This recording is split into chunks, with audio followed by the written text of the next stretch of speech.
Victor Galvan. Yeah. 24/7 mindset. Yeah. 24/7 mindset. Let's go. 24/7 mindset. All right, guys, thank you for joining us for another episode of 24/7 Mindset. I'm your co-host, Tabito, a.k.a. Jose Cruz. I said it backwards, but it's okay. This is Victor Galvan, and today we're going to be talking about leaderships, right? Leaders and leaderships, right? Leaders, Leadership. and leaderships, okay? So, Victor, I'm going to go ahead and shoot a question off to you right now. You ready for this one? Let's go. All right, how many types of leaders are there? How many types of leaders? I know that in my book, in my mind, there's 5 type of leaders, right? A leader that forces you to do things. Mm-hmm. For example, there's a high driver and a low driver, right? One that put a gun in your head and force you, right? That's the type of leader too that exists. There's leaders that they don't give a F, right? Mm-hmm. They're like, I don't care, you're going to do it however you want to do it, but you're going to have to get it done, period. And they leave.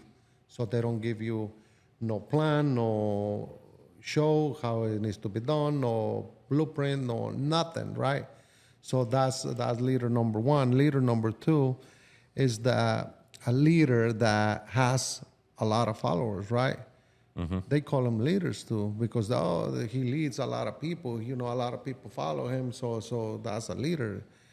Donald Trump is a good leader, right? Yeah, he has a lot of followers, but the other guy, he's a terrible leader, right? Yeah, he has a lot of followers, right? That's why I want to bring that. But that's what I'm talking about. That's the type of leaders that you have, that they have a lot of followers, but you don't know if they're a really good leader until they start talking or they start pushing or you go next to them and now you understand. But based on businesses, you can see who's a better leader from both, right? Mm-hmm. I don't have to explain that one. You just do the math, and that shows you what type of 2 leaders right there in one leader, that they have a lot of followers.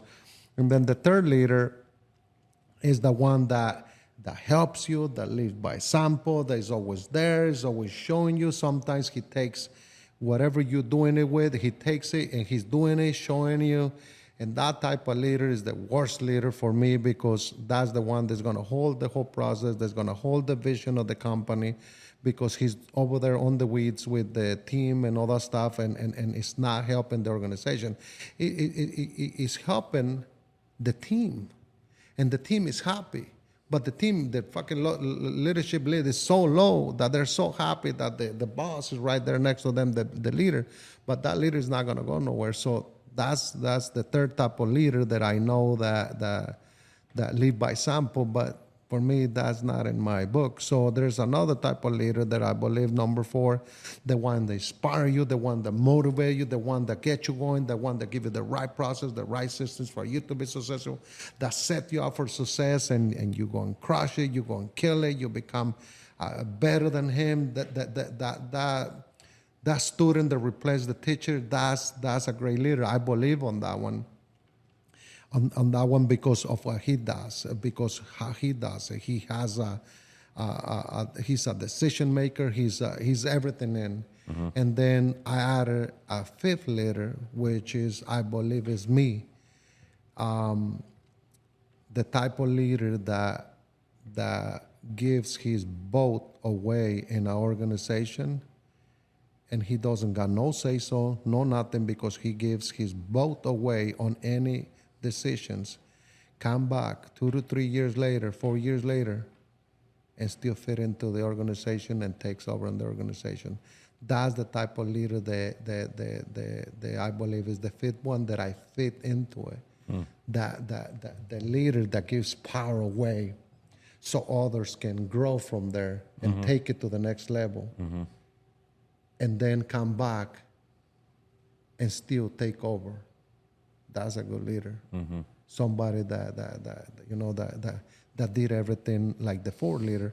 inspire people, motivate people, and all that stuff, but he's not going to give his vote. He's going to push you. He's going to guide you. He's going to take you to the next level so you can take over. So the type of leader that I believe, number 5, and the one I fit on, is the one that motivates you, gets you going, and all that stuff, and then gives you his vote so you can impact more people, so you can force all the things, so you can make it and achieve better, faster dreams and goals and markers in your life. You see what I'm saying? Whatever your goal is. So I want to ask you, because the leader that leads by example.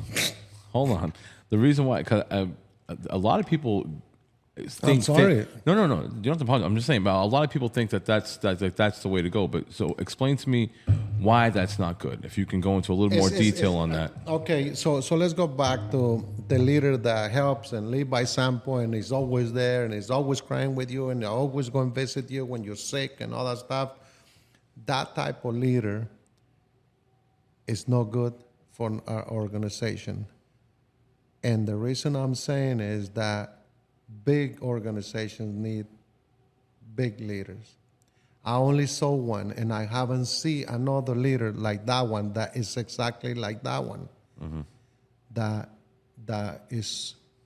the business is successful, and is the leader that works at Costco.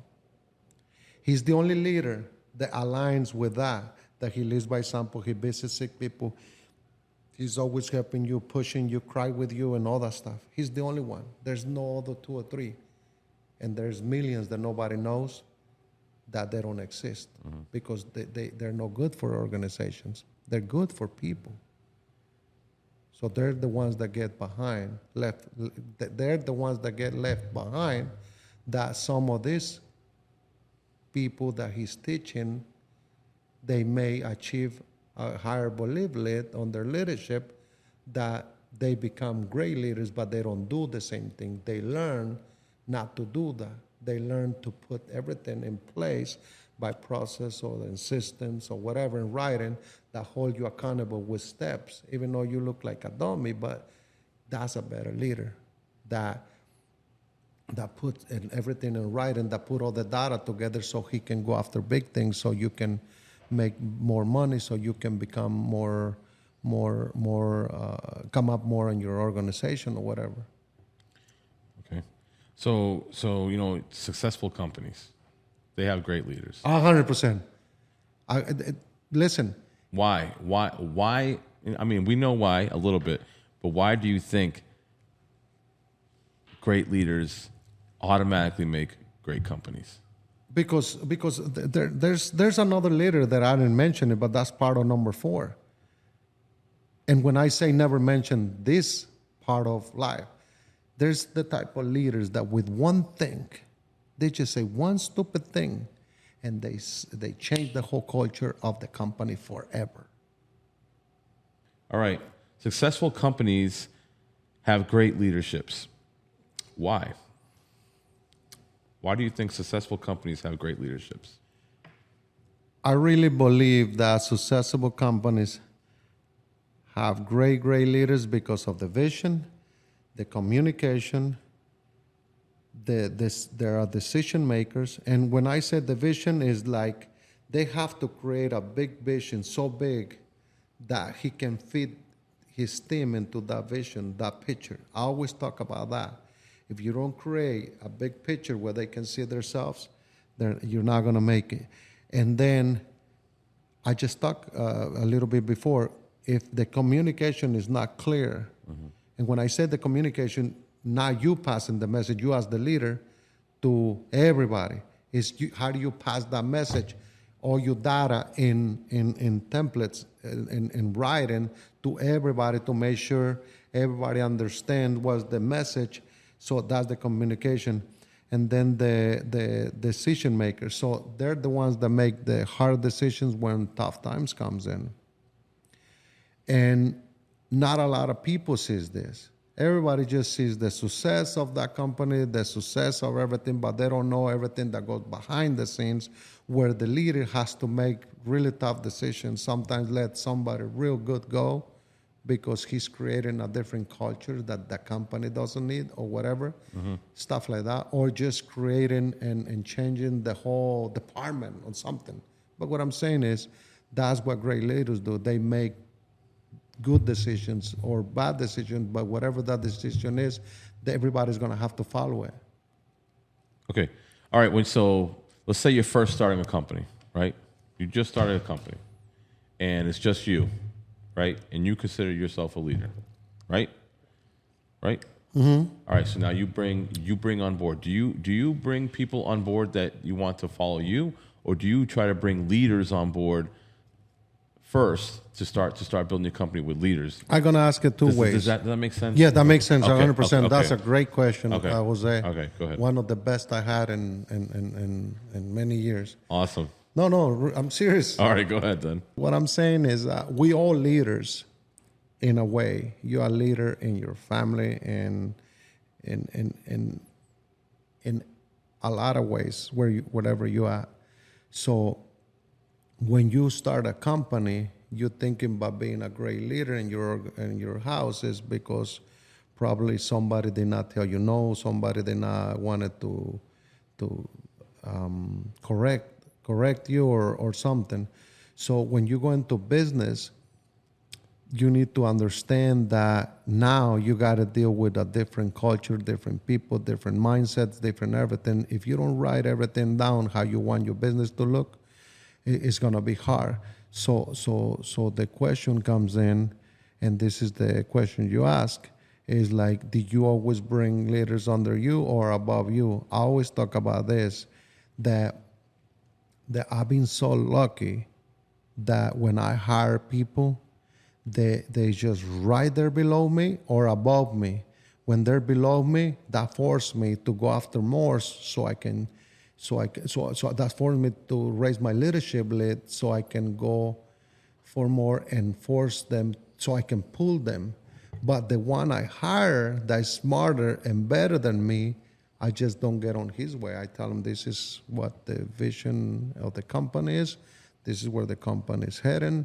And if you got any ideas, this is the plan. So now this person comes in, I let him adopt, I let him make some of the decisions, and I definitely have to go and elevate my leadership lead to 2-3 times more than him. So now I got to figure out with my mentor what I need to do with this freaking guy, because this guy's smarter and everything than me, what I need. So and then I work on my leadership, but I don't interrupt with his decisions, because the last thing you want to do is confuse somebody that's above you that can make better decisions than you, because he can make better decisions.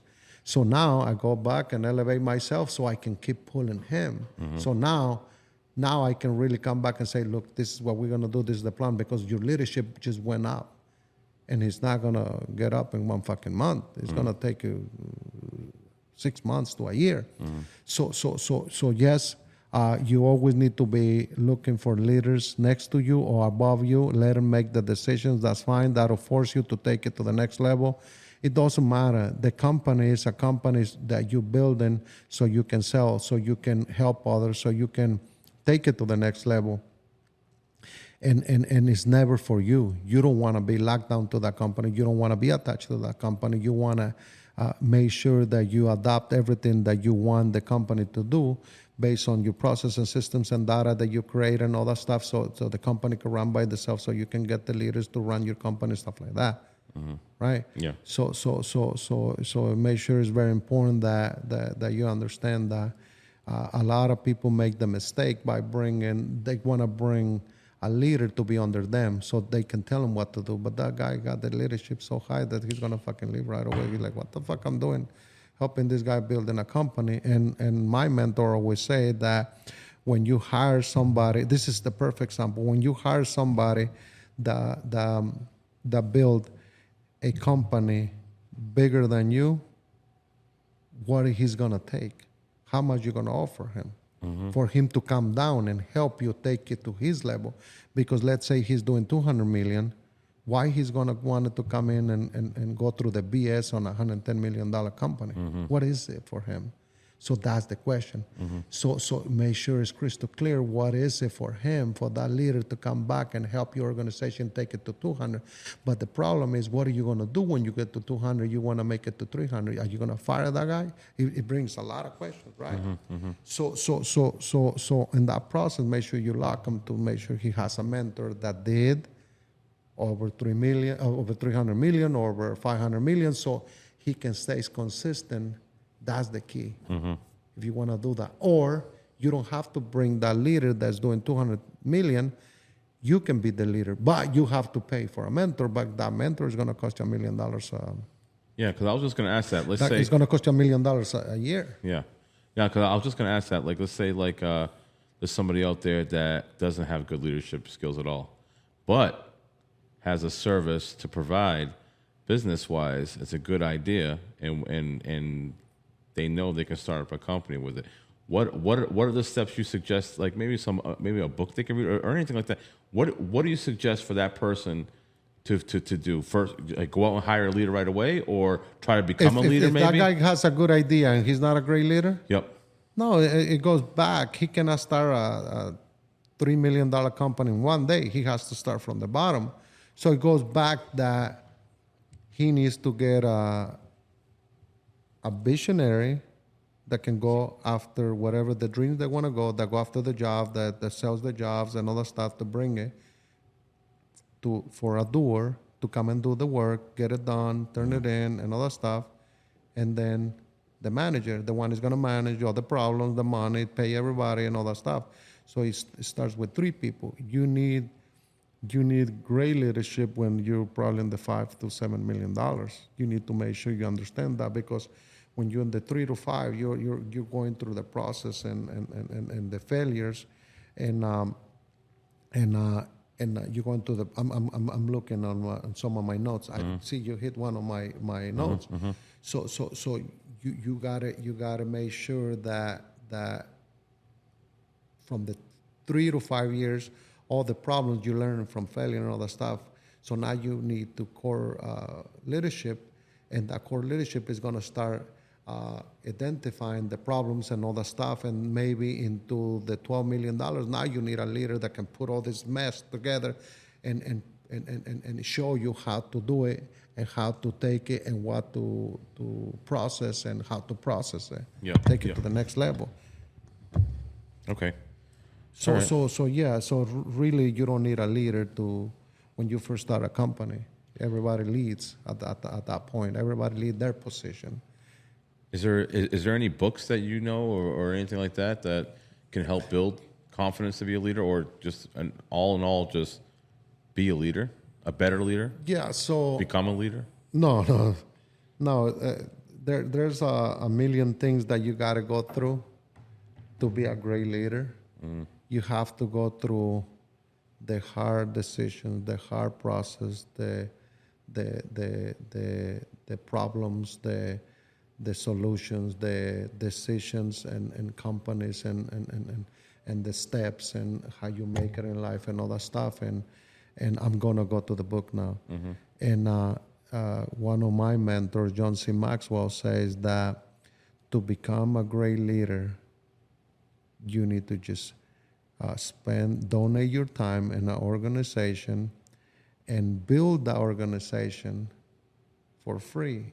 If you can build it, the organization for free, donating your time, now you can go and start any company and you can be one of the best leaders. Because if you become successful donating your time, nobody's paying you, and you create the organization, that foundation, that charity foundation, you took it to the next level on your free time, you can be one of the best leaders. So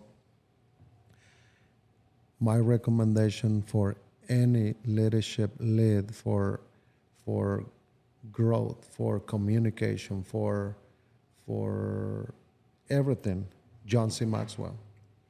John C. Maxwell. 100% John C. Maxwell. And whatever, when I'm going for this is, so he has books that can impact you. For example, the 21 irrefutable laws of leadership. And then he has the 16 undisputable laws of communication. So you got to be a great Communicator, yeah. leadership and a great communicator. And then I got this other one, Today Matters, right? But that's not a leadership. And then there's this one, the 15 irrefutable laws of growth. So there's laws for everything. There's leadership for every position. That's why I say, and then there has this one, 360-degree leadership that covers everything on you. It covers 100% your growth, your communication, your teamwork. He has the 17 irrefutable laws of teamwork. So my only recommendation for leadership is John C. Maxwell. There's no other like him. Okay, so read those books or listen to his podcast, and 100%. yeah, I like it. Yeah. Is there anything else you want to touch on for leadership? Anything that can help out the viewers out there?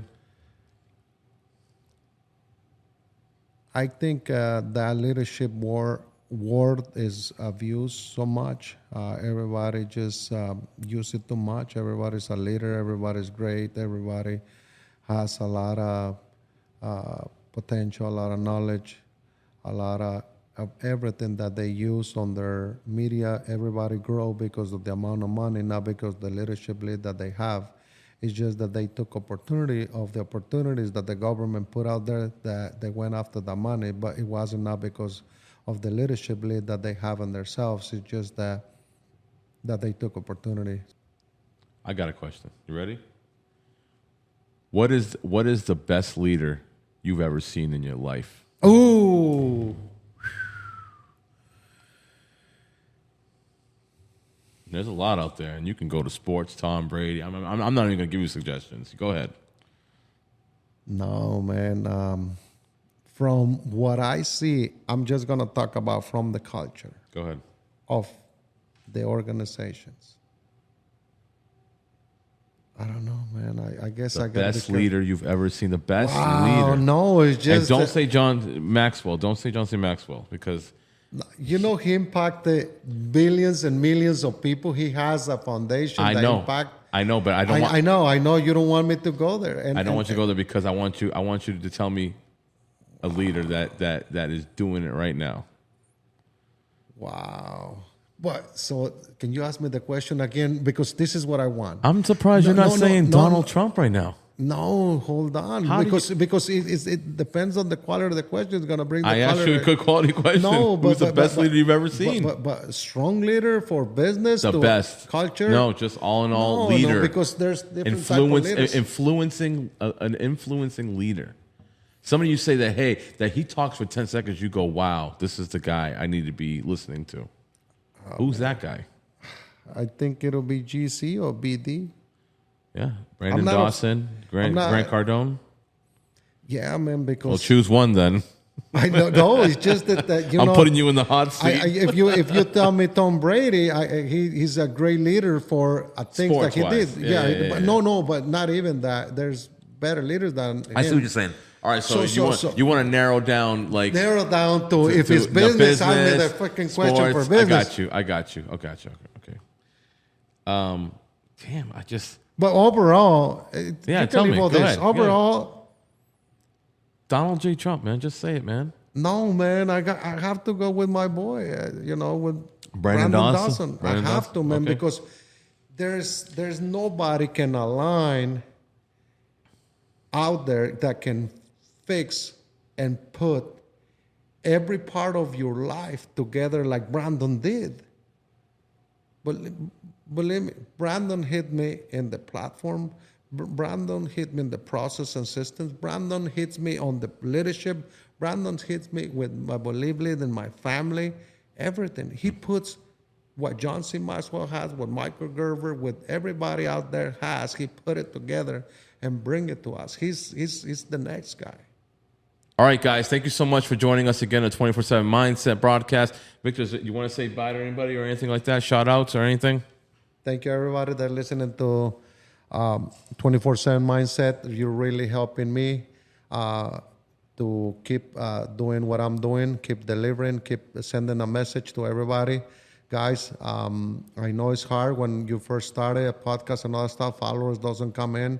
And then a lot of people knows me from my religion, and people are saying, why you so religion? And you say F words, guys. At the end of the day, life gotta keeps going. We're not all perfect. So let's go and follow me on my 24/7 mindset so I can bring more data to you, that I got so much, that I went into so many problems, that I got so many problems, that I achieved so many solutions and so many successes in my life. So I got so much data. So follow me. Let's go. Let's go, guys. Thank you again. Thanks for joining 24/7 Mindset podcast.